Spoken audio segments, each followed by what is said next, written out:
आउज़ बिल्लाहि मिनश्शैतानिर्रजीम बिस्मिल्लाहिर्रहमानिर्रहीम। नज़र का ज़िना। नज़र का ज़िना आपको कैसे तबाह कर देता है, इसको ज़रूर पढ़िए और ख़ुद को इस लानत से बचाइए। अल्लाह ताला शाना ने इंसान को बेशुमार नेमतों से नवाजा है। उनका फितरी तकाजा ये है कि इंसान हर वक्त अल्लाह ताला के सामने सर्बो सुजूद रहे, लेकिन बाज़ मरतबा ये होता है कि बजाय शुक्र आफरी के नाशुक्री पर लोग उतर आते हैं, कभी ज़ाहिरी अज़ा से तो कभी बातनी अज़ा से अल्लाह के हुक्मों की खुल्लम खुला खिलाफ वर्जी करते हैं। ये अज़ा जो कि हमारे पास अमानत हैं, इनमें ख़यानत करने लगते हैं। इन्हीं में से एक आँख भी है, उसके ज़रिए हम उन चीज़ों को देखते हैं जिनको हमारे खालिक व मालिक ने देखने से मना फरमाया है, जैसे गैर महरम औरतों को और दीगर मुहर्रमात को देखना। आज ये मर्ज़ ज़्यादा आम हो गया है, बूढ़े जवान सब इसमें मुब्तला हैं।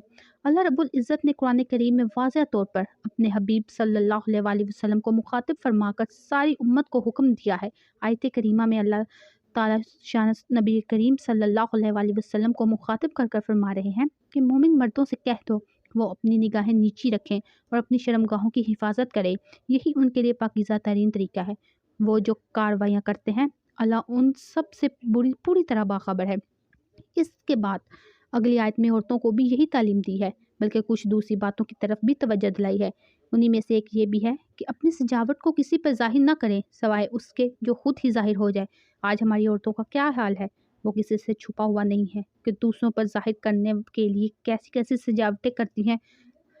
सब नहीं, कुछ शहजादियाँ सिर्फ खुद और शोहर के लिए सजती हैं। उनको मेरा सलाम पहुँचे।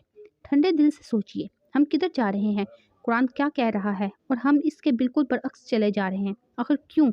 हमारे आका मौला हज़रत मोहम्मद सल्लल्लाहु अलैहि वसल्लम ने इस ख़तरनाक मर्ज़ से बचने के लिए बहुत पहले ही हमारी रहनुमाई फरमा दी थी और मर्ज़ की तशख़ीस फरमा कर दवा भी तजवीज़ फरमा दी थी। मर्ज़ से बचने के लिए पहले ही हिफाज़ती तदाबीर भी सिखा दी थी। काश कि कोई अमल करके फ़ायदा उठाने वाला हो। रसूल मकबूल सल्लल्लाहु अलैहि वसल्लम ने फरमाया, रास्तों पर बैठने से बचो। लोगों ने अर्ज़ किया, ए अल्लाह के रसूल, अगर किसी काम के लिए बैठना ही ज़रूरी हो तो? आप सल्लल्लाहु अलैहि वसल्लम ने इरशाद फरमाया, अच्छा तो रास्तों के हुकूक अदा करते रहो। उन्होंने अर्ज़ किया, क्या वो क्या है? आप सल्लल्लाहु अलैहि वसल्लम ने फरमाया, वो ये हैं, निगाहें नीची रखना, किसी को तकलीफ़ ना देना, सलाम का जवाब देना, अच्छी बातों की तालीम करना और बुरी बातों से रोकना।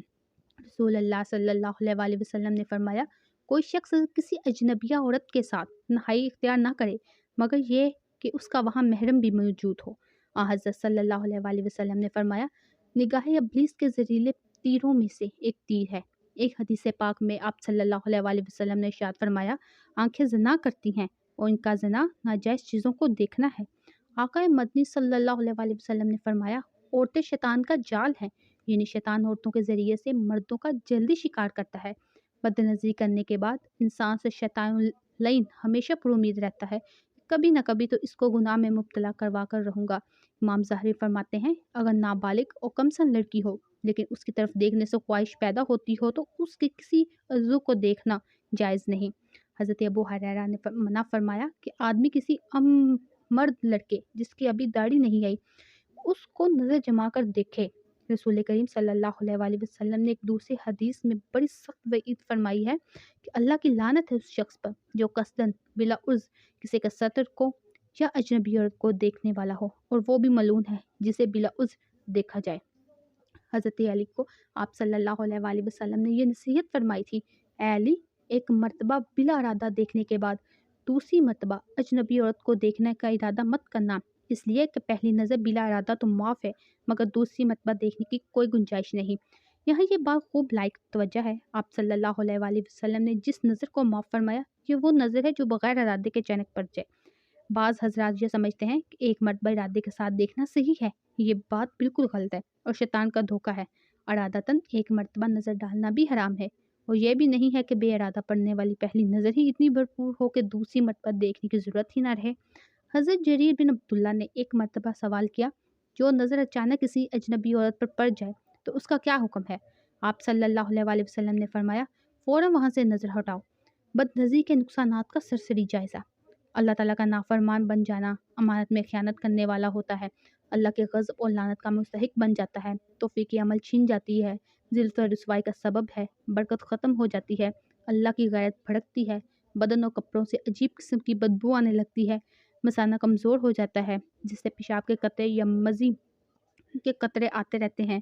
بد نظری کے مریضوں کو اکثر جریان کی شکایت ہوتی ہے کیونکہ خیالات کی گندگی اور بدنگاہی سے مینا پتلی ہو کر پیشاب کے ساتھ قصر احتلام کی صورت میں ضائع ہونے لگتی ہے، جس سے دماغ کی کمزوری، سبق کا یاد نہ ہونا یا جلد بھول جانا، چکر آنا، دل کا کمزور ہونا اور گھبرانا، کمر میں درد، پنڈلی میں درد، آنکھوں کے سامنے اندھیرا ہونا، آنکھوں میں ظلمت اور بے رونقی ہونا، چہرے کا بے رونق اور بے نور ہونا، کسی کام میں دل کا نہ لگنا، غصے کا بڑھ جانا، نیند کم آنا، ہمت کا پست ہونا، سرعت انزال کا ہونا اور اسی طرح مشت زنی کا مریض بن جاتا ہے۔ دل کا ستیہ ناش ہو جاتا ہے، ناشکری پیدا ہوتی ہے، شرمگاہ محفوظ نہیں رہتی، وغیرہ وغیرہ۔ اب یہ ذہن میں آتا ہے کہ یا اس خطرناک مرض سے بچنے کا کوئی راستہ ہے؟ جی ہاں، بہت سے راستے ہیں، چند کو پیش خدمت کیا جاتا ہے۔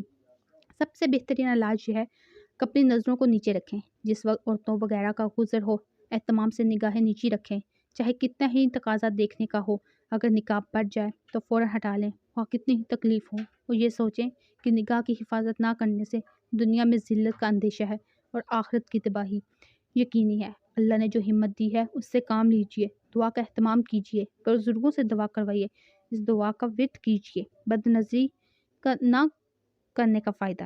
آپ صلی اللہ علیہ وآلہ وسلم نے فرمایا، نظر شیطان کے تیروں میں سے ایک زہریلا تیر ہے، جو اسے میرے خلاف سے چھوڑا دے تو میں اس کے بدلے اسے ایسا ایمان عطا کروں گا جس کی مٹھاس وہ اپنے دل میں محسوس کرے گا۔ جنت کی ضمانت، عبادت میں حلاوت۔ قیامت کے دن بد نظری کا نہ کرنے والے کی آنکھیں نہیں روئیں گی، چہرے پر نکھار اور رونق آتی ہے، دل میں نور پیدا ہوتا ہے، ولایت خاصہ حاصل ہوتی ہے، اللہ تعالیٰ کا قرب عظیم ملتا ہے، اور بھی بہت سے فوائد ہیں۔